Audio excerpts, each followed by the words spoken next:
everybody. Welcome to another episode of Superpowers 101, where I'll be showing you how to get the most out of your superpowers without breaking the bank. My name is Jessica Porter. Today I'll be discussing what is probably the most satisfying and reliable method for killing your victims, the one-handed throat lift. The skill level of today's tutorial is Beginner.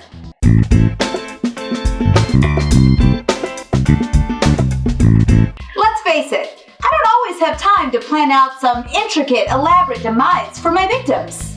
Luckily, the one-handed throat lift is always readily available, fast, and most importantly, an enjoyable way for me to slaughter my victims while I'm on the go. In this example, I've already decided that this worthless sack of shit needs to die. Why does he need to die? Just look at him. Considering the fact that I am thousands of times stronger than any puny human, there are a myriad of ways that I could execute this pathetic little worm. I can rip him in half with my precious little hands. I could completely incinerate him with my heat vision. I could knock his head off his goddamn shoulders with the flick of my tiny little finger. Remember, if you don't take the time to enjoy annihilating your victims, you will inevitably get bored. There is no greater enemy to a superpowered sociopath than boredom. Trust me on this. So when all else fails, the one-handed throat lift is guaranteed to give your victims a horrible and painful death while leaving you with a smile on your face. Step 1. Instigate. You notice how rather than arbitrarily grabbing this dirtbag, I take a moment to toy with him. A good habit to develop is to first insult or humiliate your victim. Once my victim realizes that I'm aiming to misbehave, he becomes angry, confused, and confrontational. Step 2. Reveal your superpowers. One of my favorite parts of any kill is the moment that the victim realizes that I have godlike powers. Notice how I'm doing this. I place my hand perpendicular to my victim's neck. Then, I position my thumb and fingers on opposite sides of his Adam's apple, or laryngeal prominence, if you want to sound all fancy. Now, I apply just the right amount of pressure. I squeeze just hard enough so he can't escape my grip, but not so hard that he loses consciousness. I want my victim to be awake for what I'm about to do to him next. Step 3. Enjoy. Observe as I take a moment to enjoy the pain that's being inflicted on this sniveling moron.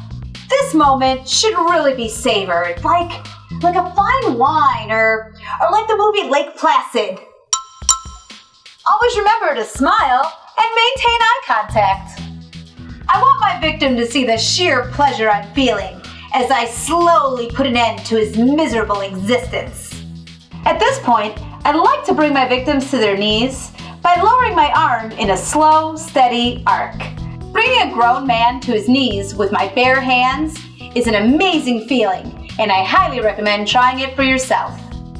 Now that he's on his knees, I take a few moments to enjoy the view. Looking down at my victims as they writhe and squirm like pitiful little worms is always exciting. Now that I've had my fill of his pain, it's time to lift him up.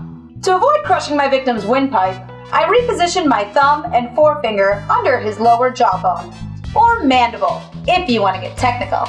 The added support of the mandible will help keep him alive and conscious all the way up. With my arm slightly bent, I begin lifting. Notice how I alter my center of gravity by keeping my feet at a wider stance and arching my back. Of course, I'm not at all worried about straining myself or anything. After all, I picked up an Abrams tank with one hand. Allegedly. Nope, my posture is strictly intended to make me look powerful and feminine. Like before, remember to maintain eye contact and keep smiling. One of the things I've learned after doing this hundreds and hundreds of times is that the moment that your victim's feet leave the ground is the moment they know they're going to die. You should always take the time to revel in this moment. Now that I've easily lifted this disgusting little maggot into the air, there are two basic techniques that I can employ to finally kill him. I could A, kill kill him instantly by flicking my wrist in a sharp twisting motion. This will cause numerous fractures in the C1, C2, and C3 vertebrae, resulting in immediate death. Or I can B, increase the pressure of my grip, crushing his trachea. Both options work. It really comes down to what kind of mood I'm in. Do I want to hear the satisfying crunch of his neck snapping? Or would I prefer to inflict as much pain as possible as I slowly crush the life out of him with my adorable little hands? Well, that's it for this week's lesson. As I'm sure you'll find out for yourself, the one-handed throat lift is the most reliable way to keep things interesting while killing off your victims in a horrible yet satisfying manner. Be sure to tune in next time when I'll be discussing how to use your superpowers for self-defense. If you'd like to learn even more about getting the most out of your superpowers, go ahead and follow me on Facebook, Tumblr, and Twitter. You can find the links in the description below. Until next time, I'm Jessica Porter, reminding you that knowledge is power, and power is fun. Thanks for watching. Don't forget to subscribe, and I'll see you next time. See you later.